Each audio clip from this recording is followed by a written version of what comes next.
Personal Leadership Development Introduction. Personal development is a lifelong process.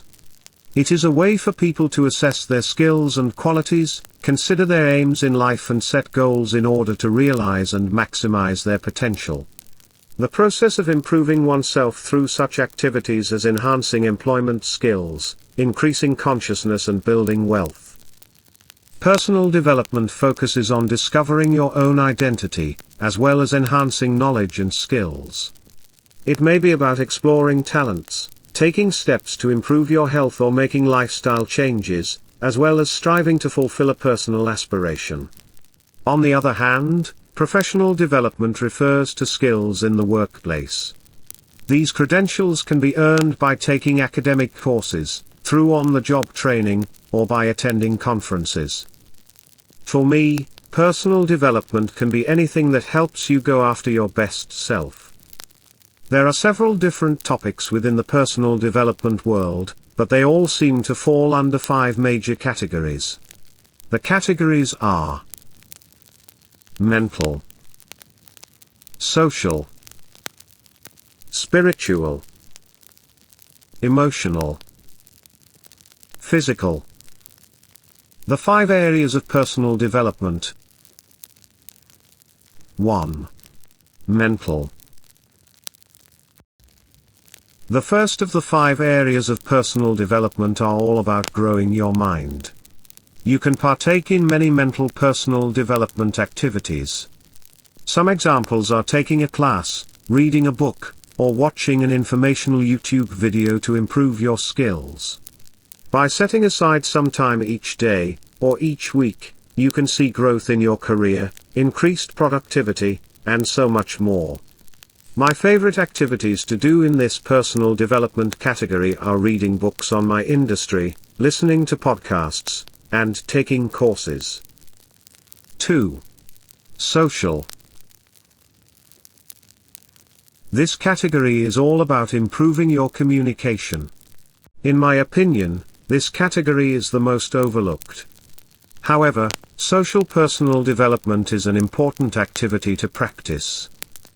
Learning a new language, practicing your public speaking skills, and committing to doing more active listening are all activities that can help with social personal development. 3. Spiritual. Spiritual personal development can mean something different for each person. The best way that I know how to describe it is anything that brings you peace and helps you connect to your true self.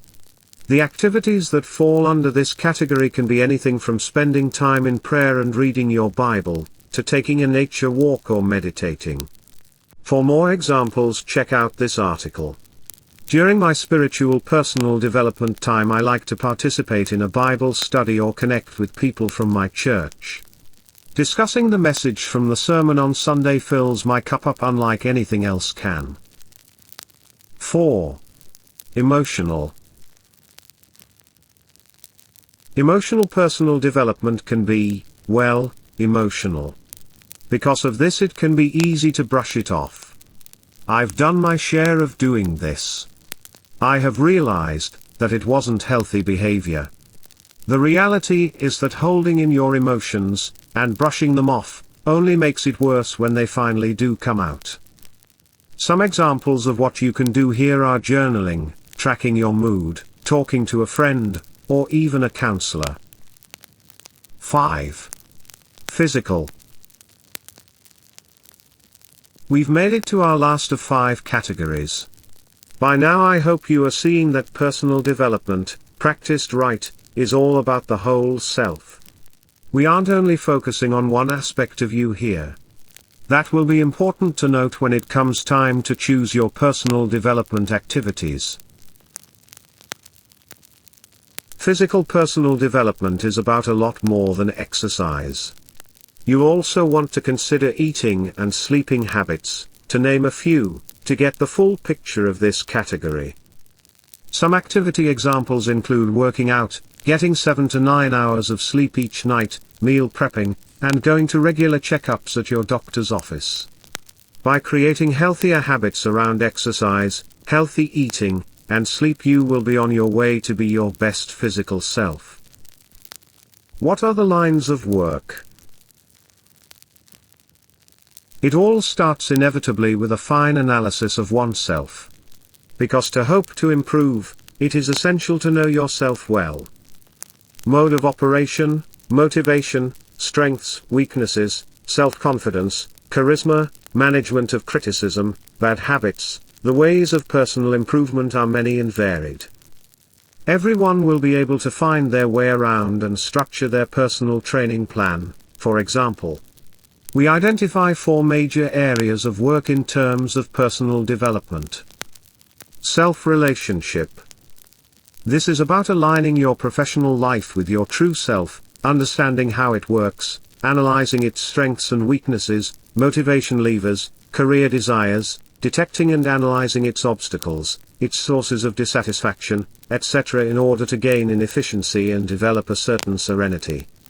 Some avenues and methods to explore. Practice self-motivation, essential to identify your sources of motivation and adopt an effective development strategy. Learn to manage your strengths and weaknesses. This will help you strengthen your strengths and improve your weaknesses if necessary, but also give you an objective view of what you are made for. Get rid of bad habits. Becoming aware of your manias will allow you to remedy them.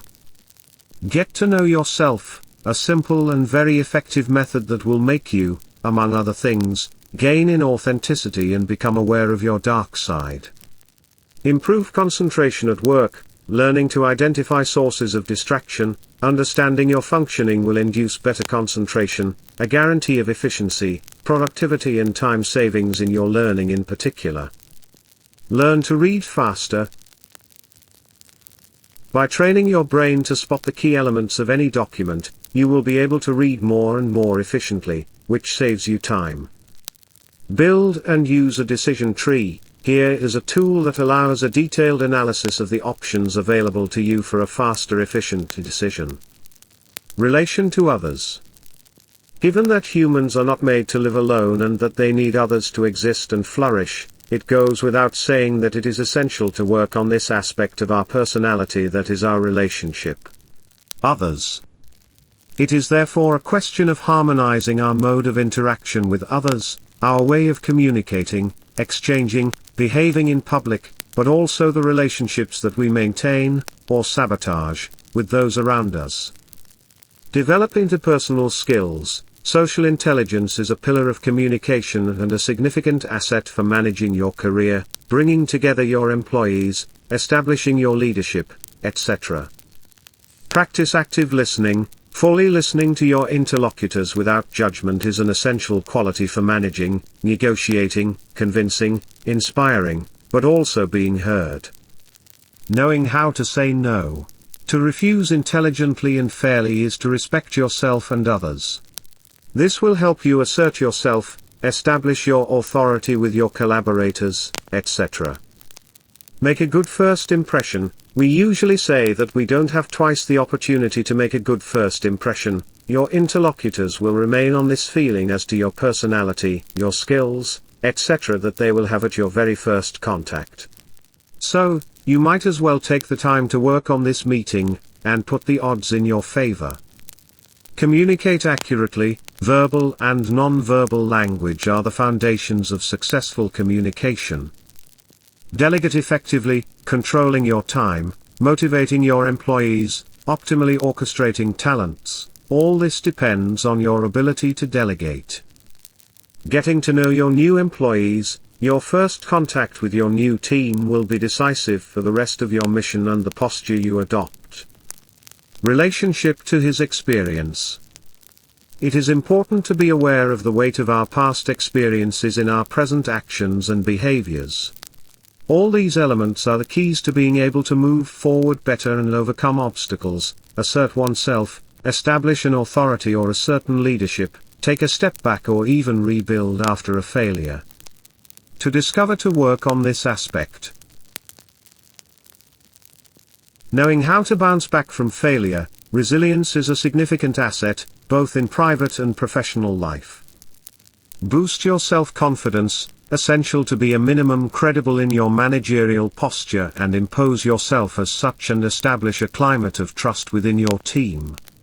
Learning to manage criticism, knowing how to distinguish between purely personal attacks and constructive remarks in order to be able to react appropriately is a real advantage.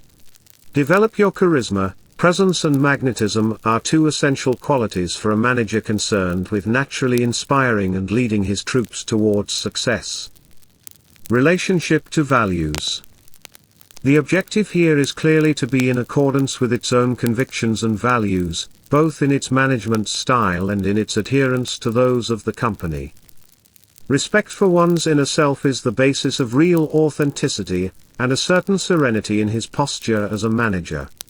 Dare to say no, dare to oppose yourself when what is asked of you betrays your convictions or is opposed to your deep personality is a pledge of authenticity, righteousness and respect.